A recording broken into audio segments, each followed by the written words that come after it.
La politique peut s'entendre comme l'art de gérer les affaires de la population. Elle s'imprègne de tous les aspects de la vie au sein d'une société. En Afrique en général et en Mauritanie en particulier, la question de la participation des jeunes dans la vie politique se pose avec acuité. On assiste à une désaffection de la population vis-à-vis de la politique. Cette semaine, nous sommes allés à la rencontre de quelques jeunes, différents milieux, différents engagements, et nous leur avons posé une question. Quelle est votre perception de la politique? Regardez ce qu'ils nous ont répondu.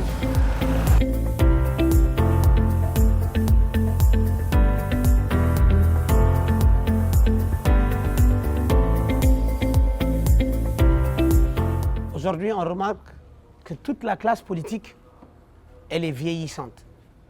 Donc, je ne dis pas qu'ils n'ont pas fait ce qu'ils avaient à faire. Ils ont fait beaucoup de choses, mais ils ont aussi échoué dans beaucoup de choses. Et aujourd'hui, on sait que tous les partis politiques, s'il y a une chose qu'ils partagent, c'est le problème de la passation et si vous voulez, du sang neuf de la jeunesse dans les partis politiques. Pourquoi? Parce que les gens ont perdu aussi confiance entre eux et les politiciens. Parce que aujourd'hui, la perception de la politique de la majorité des Mauritaniens, peut-être que moi je n'ai pas cette perception, mais la majorité des Mauritaniens, quand vous leur parlez de politique, ils vous disent tout de suite, c'est que des menteurs, c'est que des gens qui vont vous dire des choses qu'ils ne vont pas respecter. Alors que, comme je l'ai toujours dit, ce n'est pas cela la politique. Il y a la politique politicienne qui est effectivement remplie de mensonges, d'hypocrisie et d'opportunisme, mais il y a aussi la politique. Parce que l'homme politique, le politique, quand on fait des engagements, quand on tient des engagements avec une population, il faudra respecter ces engagements-là. Donc on s'engage en politique pour mille et une raisons, pour différentes raisons, mais qui tournent toutes autour de deux grandes lignes. C'est soit on s'engage pour de l'ambition personnelle ou de l'ambition pour la chose publique. En ce qui me concerne, je pense que ça a été un peu les deux à la fois. L'ambition personnelle et l'ambition pour la chose publique. Je pense que l'engagement politique, tout comme l'engagement dans la société civile, qui sont plus ou moins parallèles ou plus ou moins similaires, c'est cette volonté de laisser un impact, cette volonté de faire changer les choses, de contribuer au changement, contribuer à la réforme. Donc je pense que c'est surtout ce qui pousse les jeunes à l'engagement. Sauf qu'en société civile, l'engagement est peut-être plus limité dans le cadre spatio-temporel, alors que l'engagement en politique, on a une marge de manœuvre plus large. En politique, on peut apporter des réformes dans tous les secteurs de la vie publique. Mon engagement politique, il a commencé il n'y a pas très longtemps, durant les élections législatives. Donc je m'étais engagée, c'était un engagement familial. Donc j'accompagnais un oncle à moi qui s'était présenté comme maire au niveau de Sabra. Et il avait demandé à ce que je sois sa conseillère municipale. Et c'est comme ça que ça a commencé. Je suis engagée à la politique par idéologie parce que déjà, pour pouvoir changer un pays, il faut impérativement s'engager à la politique. S'engager à la politique comment? C'est-à-dire apporter ses idées. Ma perception de la politique, elle est simple. C'est tout simplement parce que je sens que nous sommes dans un pays qui traverse une situation qui n'est pas du tout apaisée, qui n'est pas du tout la situation que tout citoyen souhaite avoir dans son pays. C'est la raison pour laquelle moi je me suis engagé en politique. Donc ma perception de la politique, c'est tout simplement l'engagement d'un citoyen pour le bien-être social, économique pour tout le monde. Je suis engagé dans la politique il y a de cela plus d'une dizaine d'années. Ma première fois de m'engager en politique, c'était concrètement avec des idées et des convictions. Sinon, c'était un peu avant, mais en réalité, c'était en 2006, lorsqu'il y avait ce mouvement de démocratisation du pays lors du CMJD, le Conseil militaire pour la justice et la démocratie. C'est en ce moment-là que je me suis engagé concrètement à soutenir un candidat. Et depuis lors, je suis très engagé en politique jusqu'à ce que j'ai eu à militer dans un parti. Min dal politique o dal mi yiyani hen ko gandanɗa ene nannimi hen vraiment parce que mi yiyani hen haydara ko encourage kam nadde hen parce que ko ɓe mbiyata ko e ko ɓe mbaɗata ko wonta gotum. Franchement min dal mi tampi hen par ce que mi natti hen dal nadde hen à fond franchement par ce que mi yani ko tahi kam pusde nadde hen par ce que kam fof ko fenoɓe kam fof ɓe kalta ko ɓe kala koɓe mbaɗata ko wonta gotum. Pays, la Mauritanie, donc normalement quand même au niveau de politique, ça devrait être une politique que tout le monde peut avancer dans ce pays. Parce que ce n'est pas un pays pauvre, c'est un pays qui est riche. Donc c'est un peu difficile, avec notre système de politique, c'est un peu difficile qu'on trouve assez de pauvres dans ce pays. Donc ça veut dire que ceux qui font de la politique dans ce pays, leur politique est vraiment, vraiment mal.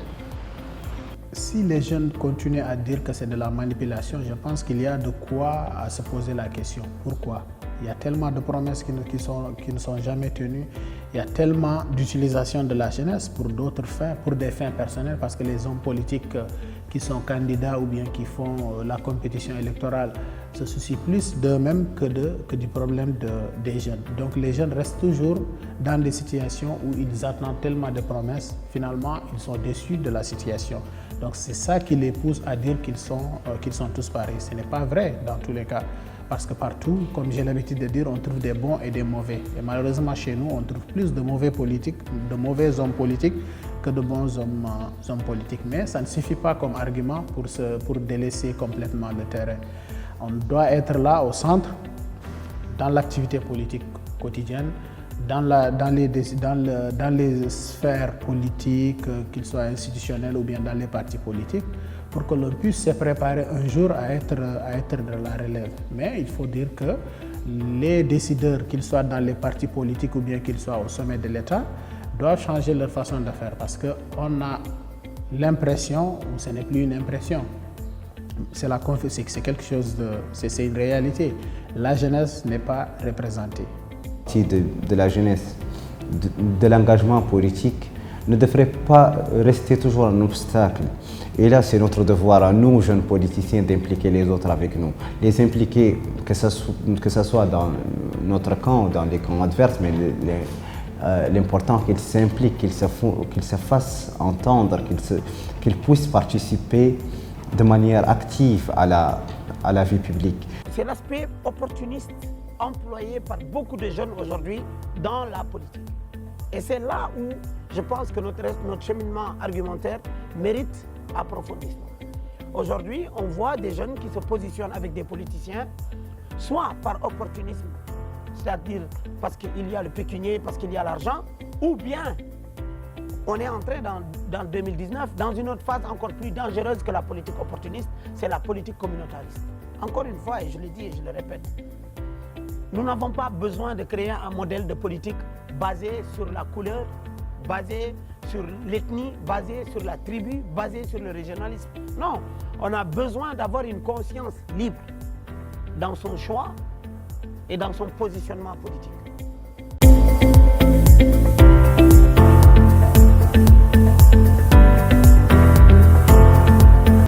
Ici, nous allions demander son avis sur la question à un homme politique, mais d'une autre génération, qui est engagé sur ce chemin depuis l'âge de 13 ans.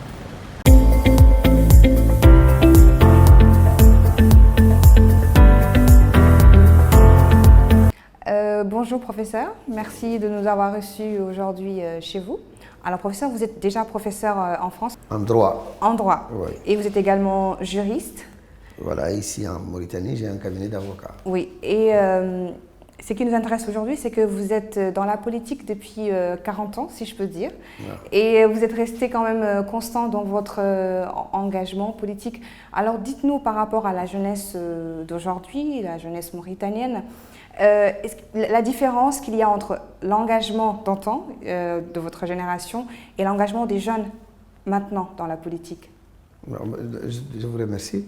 D'abord, en ce qui concerne personnellement mon profil d'ancien jeune, si vous voulez, ma jeunesse, effectivement, s'est ouverte directement sur la politique. Je peux dire qu'en fait, je n'ai pas eu de jeunesse comme on le pense maintenant, comme on le voit maintenant, ou comme on le vit maintenant, dans le sens où, dès le départ, à l'âge où aujourd'hui on ferait vraiment autre chose que la politique, nous, par le contexte, on était quasiment jetés dedans. J'ai commencé par exemple à 13-14 ans, donc quasiment en début d'année collège, voire même en fin d'école primaire. Donc ça, c'était le contexte de l'époque qu'il faisait. Et à partir de ce moment-là, vous voyez bien que la manière dont nous abordons la question politique à l'époque était très différente de celle avec laquelle on peut le faire maintenant. Donc si on fait une sorte de balance, de contraste entre ce qui se passait avant pour les jeunes et ce qui se passe actuellement pour les jeunes, on dira, je ne dirais pas que c'est la nuit et le jour, mais on dira que la différence est substantielle, elle est très très importante. Bon, c'est parce que évidemment les époques sont différentes et pour chaque époque, sont jeunes. Et donc le jeune que j'étais moi à l'époque, c'était le jeune d'une époque de bouleversement, où les choses sont extraordinairement, comment vous dire, vivantes, parce que le pays venait quasiment d'accéder à l'indépendance, parce que c'est 10 à 15 ans après les indépendances que ça s'est passé. Et ensuite, les jeunes étaient, pour ainsi dire, happés dans des activités sociales, puisqu'on était obligé d'aider tout le monde, d'aider les parents, d'être plus participatif à l'école, etc. L'individualisme qui va se manifester plus tard n'était pas à l'époque quelque chose qui pouvait tenir, hein, parce que socialement, on était très collectif, très famille, très amis, très groupe, très collectif, etc. Donc tout ça explique peut-être que l'esprit politique, entre guillemets, dans le sens de l'esprit ouvert à la société, était un esprit beaucoup plus répandu que maintenant. Donc ça, c'est déjà le contexte, hein, qui fait la différence. À l'époque, par exemple, on est obligé d'aller voir les gens pour parler. Aujourd'hui, on n'est pas obligé d'aller voir les gens pour parler. Ne serait-ce que ça. Je parle, par exemple, du téléphone portable. Pour les réseaux sociaux. Voilà. Ce n'est que, c'est ce contexte. Alors, à l'époque, il y avait, et encore, il y avait la radio. Mais d'abord, tout le monde n'avait pas de radio. Il faut bien vous le dire. Aussi extraordinaire que ça puisse vous paraître maintenant. Et je ne parle pas évidemment d'autre chose, de la télévision ou des trucs comme ça. Ce qui veut dire donc que la communication était directe, physique, et le rapport donc était plus affectif avec la politique que maintenant. Maintenant, il y a une certaine distance parce qu'on a des billets, on a des relais, on a beaucoup de moyens qui permettent de savoir ce qui se passe dans le monde. À l'époque, c'est quasiment du bouche à oreille. Et donc, on était en apprentissage constant parce qu'on n'avait pas les moyens d'être constamment tenu au courant de ce qui se passe. Ce qui veut dire donc que l'autre est surtout le moyen par lequel on va s'informer. Donc, on va vers l'autre. Je parle des jeunes, hein. On va vers l'autre, on va vers les aînés, on est intéressé par ce qui se passe, on a des modèles en musique, modèles en rapports sociaux, on fonctionne par modèle. Aujourd'hui, même si c'est des modèles, vous voyez bien que c'est des modèles extrêmement fugaces parce que c'est instantané. Il n'y a pas de relation physique avec ceux que l'on suit ou que l'on observe ou que l'on, avec lesquels on adhère avec un certain nombre de valeurs. Donc tout ça fait que le contexte joue littéralement sur le mental de l'époque. C'était un mental plus engagé, donc on est beaucoup plus volontaire également dans ce qu'on fait, parce qu'il faut chercher les choses. Maintenant, je ne dis pas que vous êtes passif, que les jeunes sont passifs, je dis vous parce que vous êtes dans ce cas-là, je pense. Je ne dis pas que les jeunes sont passifs, mais ils ont dans un rapport avec le reste qui est un rapport beaucoup plus individuel, beaucoup plus fermé vers soi, et on a des filtres individuels plus puissants aujourd'hui, et parfois même on va jusqu'à la bulle. Les individus, les jeunes surtout, chacun est enfermé dans sa bulle, ou en tout cas donne l'impression d'être enfermé dans sa bulle, parce qu'on peut avoir tout directement vers soi. Donc tout ça fait que le rapport avec la politique est très différent de ce que ça a été à l'époque, et ça donne aussi, je crois, une figure du jeune politique qui est très différente maintenant. Aujourd'hui, il est très difficile de trouver un jeune qui fait de la politique à 21 ans, 22 ans. À l'époque, je peux vous dire que c'était la moyenne, c'est 22 ans, 23 ans pour faire de la politique.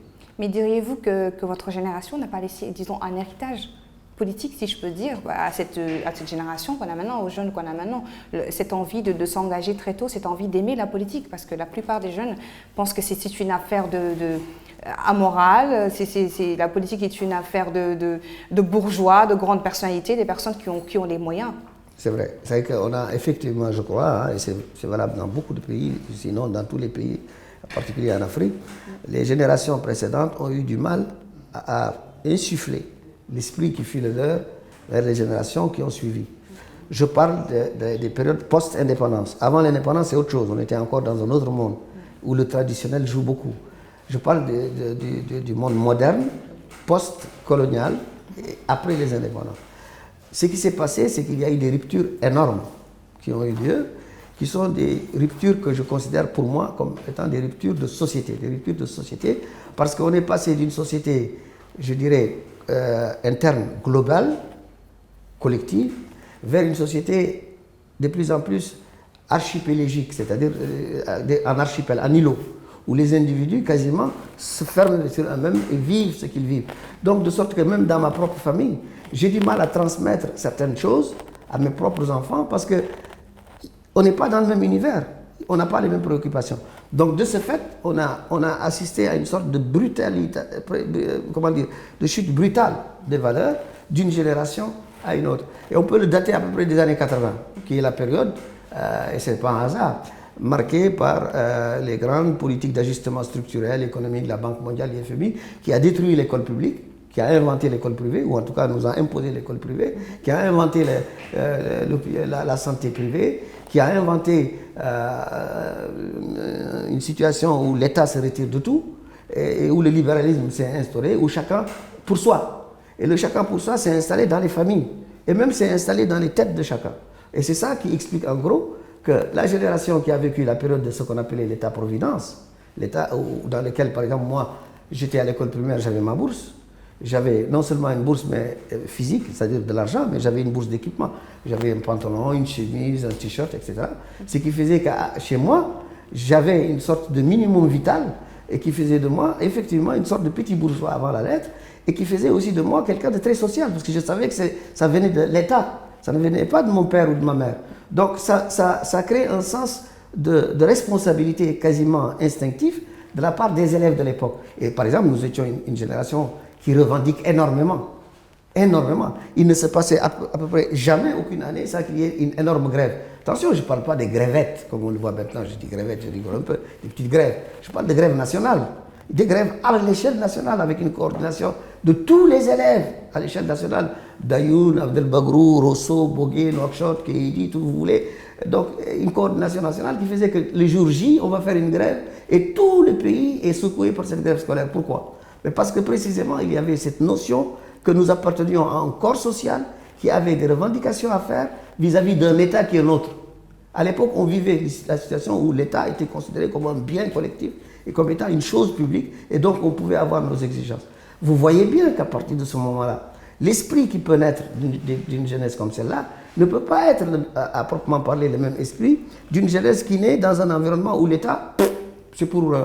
on ne sait pas. Finalement, l'État, c'est pour qui? On ne sait pas. Et l'État fait quoi? On ne sait pas. Qu'est-ce qu'on peut exiger de l'État? On ne sait pas. Donc, bref, on vit une génération où on ne sait pas vraiment qui est qui fait quoi, par rapport à la société, hein, je parle de citoyenneté. Et où donc, par conséquent... Donc cela va expliquer l'individualisme qui... Ça explique l'individualisme et ça explique donc la difficulté de passage de notre période et à la période qui va suivre. Et d'avoir confiance aux politiques qui sont...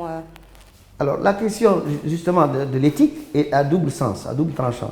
De tout temps, tous les hommes politiques ont toujours eu, même dans notre époque, et je crois depuis des dizaines ou des centaines d'années, les hommes politiques ont toujours été perçus quelque part comme étant un corps quasiment parasitaire, des spécialistes de on ne sait quoi, et qui sont là pour peut-être n'importe quoi, et qui profitent de leur posture ou de leur position, peut-être pour avoir des avantages sociaux, etc. Les manipulateurs. Pourquoi? Parce qu'ils ont le pouvoir. Non, parce que la relation du politique, c'est une relation de pouvoir. Or, c'est quoi un pouvoir? C'est la domination qui reste de la société. Donc, avoir une mauvaise idée de la politique tient à la nature même de l'activité politique, je veux dire de son objet, qui porte sur le pouvoir, qui porte sur la domination, qui porte sur le pilotage de la société.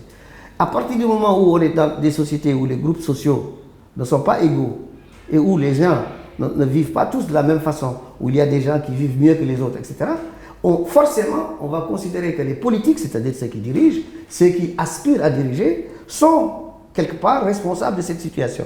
Donc faire de la politique, il y a quelque chose qui n'est pas très très beau à faire de la politique. J'ajoute à cela qu'effectivement, les hommes politiques, en gros, en général, sont versés vers la démagogie, pour être franc. Parce qu'il faut convaincre les gens qu'on est le meilleur, parce qu'il y a une sorte de compétition pour arriver au pouvoir.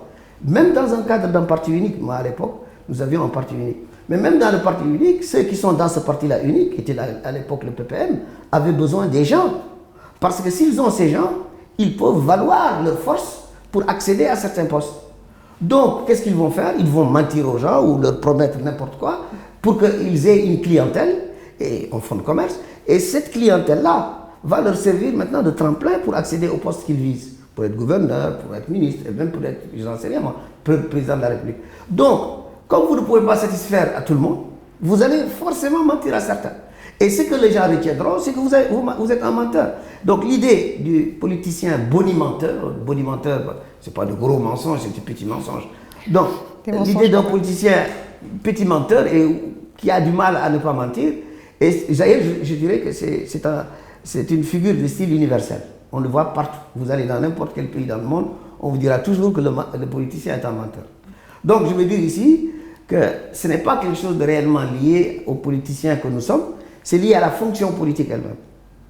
Mais j'ajoute, comme on n'a jamais été dans un pays véritablement démocratique, et que la démocratie a toujours été une démocratie maîtrisée par ceux qui dominent, il est évident que dans de telles circonstances, ceux qui peuvent avoir une autre parole que la parole officielle ou la parole répandue auront du mal à se faire entendre. Donc du coup, ceux qu'on a l'habitude d'entendre ou à voir ne sont pas nécessairement le bon modèle. Ceux que l'on voit, ce sont ceux qui disposent des moyens de se faire voir, c'est-à-dire qui sont au pouvoir. Et or, il se trouve que c'est eux généralement les menteurs. Donc ils emportent tout le monde dans cette idée que finalement tous les politiciens sont menteurs. Et on en vient même à dire, vous-même, c'est parce que vous n'êtes pas au pouvoir. Quand vous serez au pouvoir, vous ferez la même chose. Peut-être que c'est vrai d'ailleurs, j'en sais rien. Mais en tout cas, on peut dire que l'accessoire suit le principal. Le principal, c'est ceux qui gouvernent. L'accessoire, c'est ceux qui veulent accéder au pouvoir. Et ils sont donc par conséquent les uns et les autres dans un rapport de domination même par rapport à l'opinion. Voilà en gros ce qui explique ça. Mais je crois qu'on oublie aussi, ceux qui le disent, et je parle des jeunes, qu'on a les politiciens de sa société. On n'a pas des politiciens chinois ici, on a des politiciens mauritaniens, c'est-à-dire des politiciens d'une société donnée qui est la société mauritanienne. Il faut qu'ils s'interrogent pour savoir pourquoi les gens mentent-ils. Les gens mentent aussi parce qu'ils savent que le mensonge passe. Et ils savent aussi que beaucoup aiment bien qu'on leur mente. Vous comprenez? On passe le temps à se mentir les uns les autres. Dans les familles, dans les rapports avec les autres, dans les rapports de travail, etc. Et pourquoi pas les politiciens? Donc, il ne faut pas seulement s'interroger sur l'absence de vertu, je veux dire, des politiciens. Il faut aussi se poser la question de la vertu et de la morale pour tout le monde, pour toute la société. Parce que les politiciens ne sont pas hors de cette société, ils sont dans la société. Ils en répercutent les tares et aussi peut-être les qualités. Mais on se pose également la question, que pensez-vous de cette politique, disons, communautariste? On assiste quand même à un moment de cette identification par rapport à sa communauté, par rapport aux politiques qui sont déjà là. Alors, moi par exemple, là je vais aussi faire une sorte de différence avec ce qui s'est passé chez nous. Nous n'avons jamais, toute ma vie où j'ai fait de la politique jeune, c'est-à-dire vraiment pendant très très longtemps, nous n'avons jamais, en aucune façon, intégré la dimension raciale ou ethnique ou linguistique dans les activités politiques. Nous n'avons jamais, je parle toutes les générations confondues, que ce soit les générations qui étaient au pouvoir ou bien celles qui étaient dans l'opposition, nous n'avons jamais fait de notre ethnie ou de notre race un élément de nos activités politiques. C'est ça qui fait la différence d'ailleurs. Mais d'où est née en fait cette prolifération? C'est quand même un héritage. Oui, pourquoi aujourd'hui? C'est parce que tout simplement, justement, il y a eu des clashs, il y a eu dans les activités politiques du pouvoir, des pouvoirs qui se sont succédés. D'ailleurs, à partir de 1978, on le voit clairement, on a assisté à un phénomène où la compétition pour accéder au pouvoir était devenue tellement rude que chacun emploie tous les moyens qu'il peut pour se faire entendre. Ça, c'est d'une part. Donc, si je peux utiliser mon clan, ma tribu, ma famille, mon ethnie ou ma race pour avoir des voix, c'est-à-dire des gens qui vont me soutenir, je n'hésite pas. Ça, c'est la première chose. Mais la deuxième chose, et plus importante, c'est qu'on va voir le pouvoir de plus en plus prendre position lui-même sur ces questions. On va avoir des pouvoirs qui vont avoir des politiques de discrimination de plus en plus évidentes, favoriser certains groupes sociaux ou s'appuyer essentiellement sur des groupes sociaux, même si ces groupes sociaux eux-mêmes, quelque part, et même souvent, sont victimes de la politique de ceux-là même qui parlent en leur nom. Mais, en tout cas, l'État va être communautariste dans sa position et dans ses postures vis-à-vis de la société. Alors du coup, les gens vont se mettre aussi à revendiquer, je parle de groupes sociaux et surtout d'ailleurs des jeunes, qui vont revendiquer leur part du gâteau. C'est-à-dire, pourquoi c'est toujours les mêmes qui profitent? Pourquoi c'est toujours les mêmes politiciens venant d'une même ethnie ou d'une même race qui privent bénéfice? Nous aussi, notre race, nous aussi, notre ethnie. Bref, on va avoir une mentalité qui va être de plus en plus parasitée dans sa façon de faire, de penser, par des considérations communautaristes. Et malheureusement, aujourd'hui, ces considérations communautaristes brouillent les cartes, brouillent la vision politique. On ne sait plus, ou de moins en moins en tout cas, quelles sont les aspirations profondes des gens, puisque tout de suite, on est réduit à des modèles, à des schémas qui sont liés à des choses simples, binaires, c'est-à-dire tu es blanc ou tu es noir, tu es halpulaar ou tu es mort, tu es soninké ou tu es de telle caste ou tu es de tel. Même à l'intérieur des groupes sociaux, on dira par exemple halpulaar, ka toro, wala ka machu, wala ka holkumorda, wala tu es quoi. Bon, non, on assiste à un phénomène où l'identité va complètement, je dirais ici, négativement, gangréner l'activité politique. Et c'est ça vraiment ce qui fait que malheureusement, les gens sont de plus en plus déroutés, et en particulier des jeunes, parce qu'ils n'ont pas des valeurs communes qu'ils ont partagées à l'école ensemble. Figurez-vous que beaucoup de jeunes aujourd'hui, morts et noirs, négro-africains d'une manière générale, font dans des écoles parallèles. Il y a des gens dans certaines écoles où, parce qu'ils font du français exclusivement ou de manière dominante, tu ne verras pratiquement que les négro-africains. Tu as des écoles, parce qu'on fait principalement l'arabe ou exclusivement l'arabe, tu ne verras que des Maures. Et entre les deux, tu vas avoir des écoles tellement bâtardes, dans le sens de mélange de choses mauvaises, que finalement personne ne sait qui fait quoi. Et donc dans l'ensemble, on arrive à une situation où la formation scolaire, l'éducation, qui devait être la base de l'intégration ethnique, de race et tout ça, eh bien au contraire devient un facteur de division. Et quand les gens deviennent des lycéens et encore des étudiants, ce qu'ils auront vécu dans le passé va jouer comme une sorte d'effet d'entraînement et va les amener à considérer la politique comme devant se fonder également sur ce qu'ils ont vécu, c'est-à-dire sur la race, sur l'ethnie, sur la tribu et même sur la caste. C'est ça qui aujourd'hui gangrène la politique et rend dangereuse l'activité politique elle-même. Je vois par exemple aujourd'hui on est dans une campagne électorale, une période électorale, les prédéterminations se font sur des considérations malheureusement de cette nature. Je ne suis pas en train de porter un jugement, hein. Je constate. Bon, et je sais d'ailleurs que certains disent oui mais nous on fait ça ou ceci parce qu'on a été contraints, parce qu'on ne nous laisse pas le choix, parce qu'on ne nous considère pas, ou bien parce que les autres aussi font la même chose. Et chez les Maures et chez les Nord-Africains. Chez les Maures, tu entendras, oui, mais les Nord-Africains s'organisent. Ils s'organisent dans leur parti. Ils ont leur propre vision, ils ont leur propre monde, ils ont leur propre ceci, ils ont leur propre cela. Ils sont plus intéressés par ce qui se passe au Sénégal que par ce qui se passe ici. Quand il y a des élections au Sénégal, ils sont beaucoup plus branchés sur ce qui se passe là-bas que ce qui se passe ici. Mais d'où vient ce phénomène? On a assisté quand même aux élections. Chez les Noirs, on va voir la même chose également. D'où vient le phénomène? On a assisté quand même aux élections présidentielles au Sénégal, que les jeunes Mauritaniens étaient beaucoup plus portés à... C'est ce que je disais. Oui. Ils étaient plus portés sur ce qui se passe là-bas que ce qui se passe au Sénégal que ce qui se passe ici. Je pense que l'explication, elle crève les yeux. C'est parce que d'abord, premièrement, la politique en Mauritanie, de plus en plus, telle qu'ils la vivent, telle qu'ils la voient, et aussi la culture telle qu'elle est exprimée dans les médias, la télévision, les radios, etc., font que de plus en plus de négro-africains, de jeunes, se considèrent exclus de cette société. Ils se considèrent étrangers de plus en plus dans cette société. D'ailleurs, le comportement des autorités, notamment la police, etc., vis-à-vis de ces jeunes, les amène à croire que oui, effectivement, on nous considère, nous, comme des Sénégalais. Et comme par ailleurs, ils ont des liens ethniques, affectifs très puissants avec ceux qui vivent de l'autre côté du fleuve pour des raisons historiques, la conséquence de cela, c'est qu'effectivement, ils comprennent mieux, ils écoutent plus, ils sont plus en diapason avec ce qui se passe de l'autre côté. À un moment donné, la même chose va se passer au Mali, la même chose se pose d'ailleurs au nord, par rapport à ceux qui vivent aux frontières avec le Sahara ou avec le Maroc. Ça, c'est tout à fait normal. C'est la preuve de la faillite de l'État d'intégrer les gens.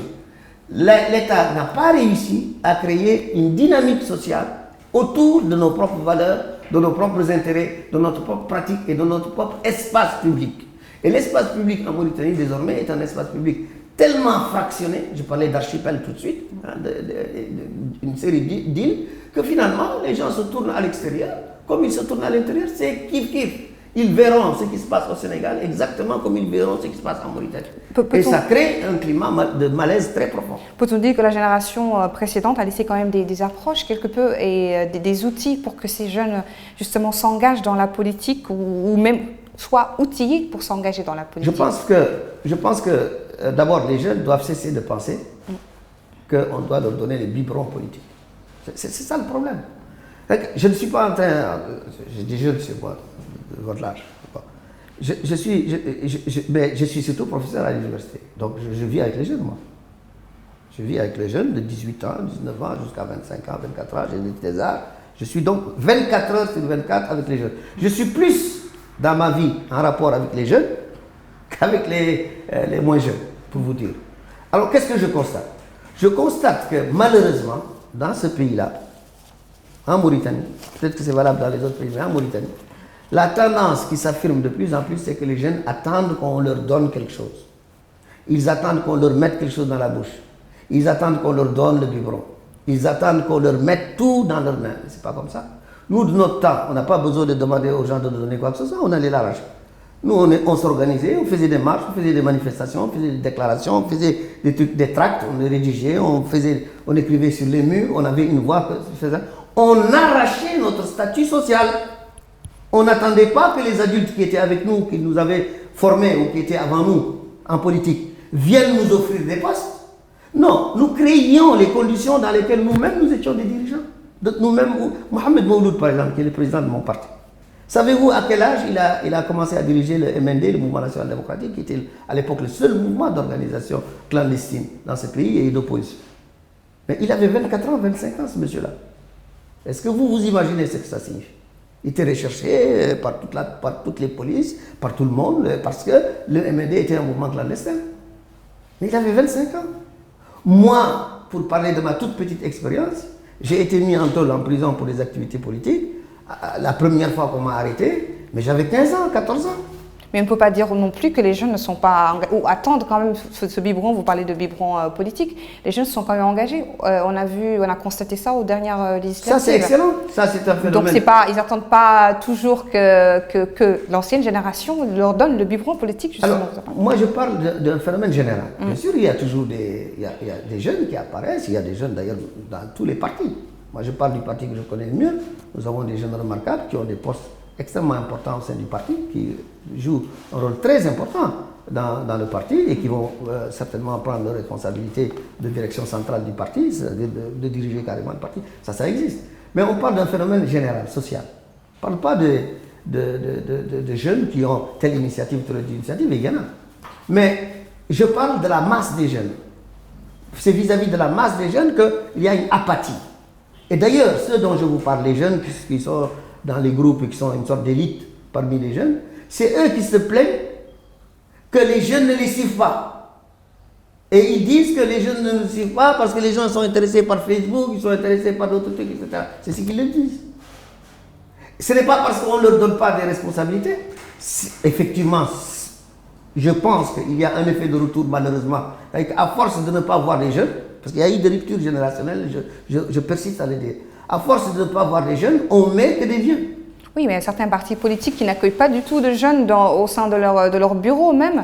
Les jeunes se sentent exclus à un moment, c'est parce que aussi cette génération-là... Moi, dans le comité permanent de l'IFP, nous sommes à peu près 22 ou 23. Mais pratiquement, sur les 23, on a à peu près 8, 9 jeunes. Dans le bureau exécutif également, le rapport est à peu près de cet ordre. Ça c'est peut-être chez vous, mais quand même on assiste quand même à... Vous parlez de rupture, mais les jeunes à un moment se disent que dans ces partis politiques-là, on ne les accueille pas vraiment, on ne leur donne pas de poste à responsabilité. Il est temps peut-être que ces jeunes-là créent eux-mêmes leur parti. Bon, les jeunes, il y a des jeunes qui ont créé des partis. Il y en a. Diop Tijan, par exemple, a créé un parti, c'est un jeune. Pour moi, il y a les jeunes de Karamat qui sont avec le cycle de l'antilope, qui sont de la majorité. Il y a des jeunes qui ont créé des partis.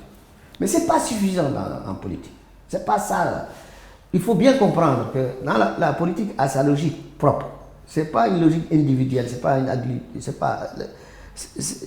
une addition de gens en politique. C'est quelque chose de beaucoup plus chimique, beaucoup plus subtil. La couche des jeunes, quand elle n'aura pas un comportement global en tant que couche sociale, c'est comme les femmes. Si elle ne réagit pas en tant que couche sociale, mais elle réagit simplement comme des individualités, en tant que couche sociale, elle demeurera dans l'état de marginalisation dans lequel elle se trouve. Ce n'est pas le fait d'avoir des ministres au pouvoir ou comme députés qui fera que les femmes en tant que couche sociale sont intégrées dans la vie politique. Les femmes en Mauritanie ne sont pas intégrées dans la vie politique. Pas du tout. Bien sûr, une des raisons, c'est parce qu'il y a du machisme, il y a une volonté délibérée des hommes de ne pas croire que les femmes sont en mesure de participer à la vie politique de cette manière-là. Mais je veux dire simplement que si aussi dans le mouvement, les femmes elles-mêmes ne luttent pas, ne s'imposent pas, ne se bagarrent pas, elles ne vont pas obtenir leurs droits. Si les jeunes ne luttent pas, ne se bagarrent pas, ils ne vont pas obtenir leurs droits. Quand je parlais de biberon, c'est de ça que je voulais parler. Une chose, un droit, on ne se donne jamais. Et je répète ce que je dis. Un droit ne se donne jamais. Un droit, ça s'arrache, ça se construit. Si les jeunes s'imposent, si les jeunes viennent, si les jeunes écrivent, si les gens discutent, si les gens contestent, si les jeunes contestent, si les jeunes organisent des marches et des manifestations, si les jeunes élaborent des projets, font des concertations, font des états généraux, font des meetings en tant que jeunes, pour poser les problèmes des jeunes, puis voilà ce que nous voulons. Aucun parti politique ne peut être suffisamment fou pour ne pas tenir compte de ça. Vous comprenez? C'est valable pour les femmes. Si les femmes ne s'organisent pas en tant que femmes, ne revendiquent pas en tant que telles, ne font pas de leur participation dans la vie politique quelque chose d'essentiel pour la société que nous voulons. Les hommes se contenteront de leur donner des miettes. On va vous donner un portefeuille ministériel parce qu'il faut bien qu'il y ait quelqu'un qui ait des boucles d'oreilles. Il faut bien qu'il y ait quelqu'un qui ait une melfa ou un boubou. Mais c'est pour amuser la galerie. Mais si les femmes en tant que telles s'organisent en tant que telles, se voient en tant que telles, discutent en tant que telles, indépendamment des partis dans lesquels elles militent, et disent nous voulons notre place aussi. Nous voulons que la société nous reconnaisse. Nous avons notre mot à dire parce que c'est nous qui sommes la moitié du ciel. Nous avons sur nos épaules l'essentiel de ce que les gens mangent, boivent ou se soignent dans cette société-là. Et nous exigeons que cette société-là nous reconnaisse comme telle. Et là, on ne s'adresse pas aux hommes, on s'adresse à la société dans son ensemble. Fatalement, on va tenir compte de vous.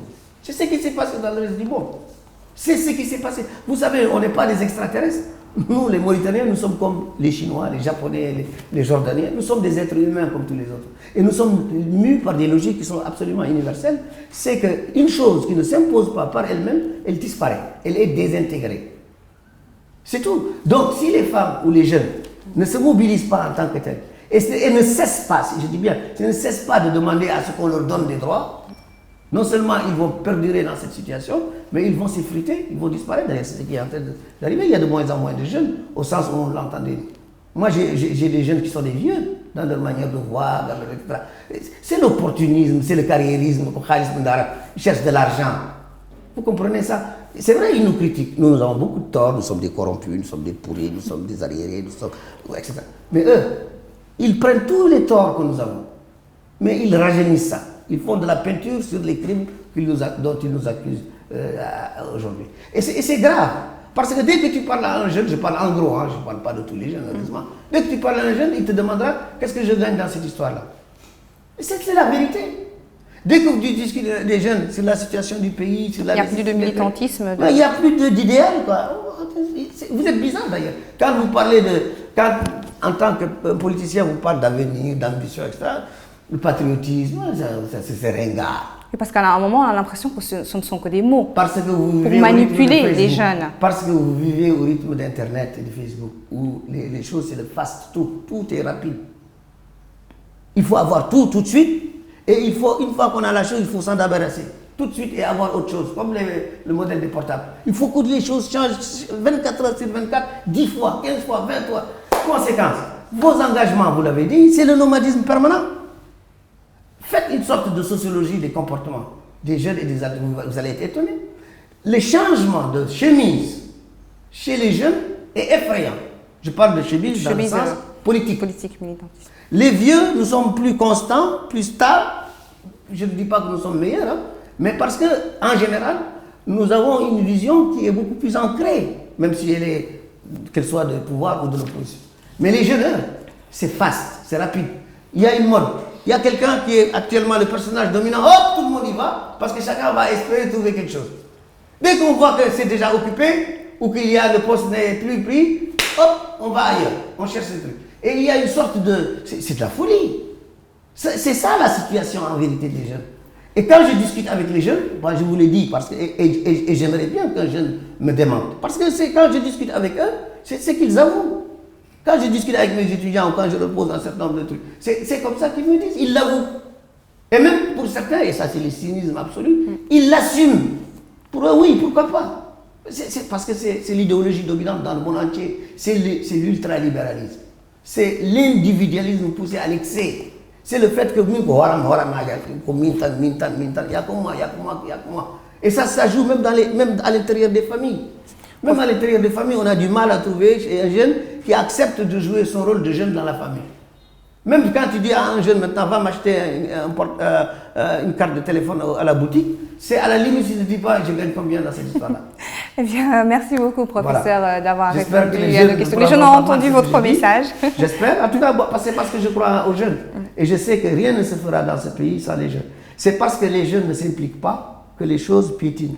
Le jour où les jeunes s'impliqueront vraiment et comprendront que c'est en eux, c'est eux la force vive, ainsi d'ailleurs que les femmes, ils comprendront que le cœur du réacteur social, c'est eux. Le jour où ils comprendront que l'énergie qui alimente ce cœur également du réacteur social, c'est eux. Ce jour-là, le monde changera dans notre pays. Merci, professeur, d'avoir répondu à nos questions, nous avoir accueillis aujourd'hui chez vous. Merci. Voilà, je vous remercie moi aussi. Merci de nous avoir suivis, chers téléspectateurs. À la semaine prochaine dans Prisme.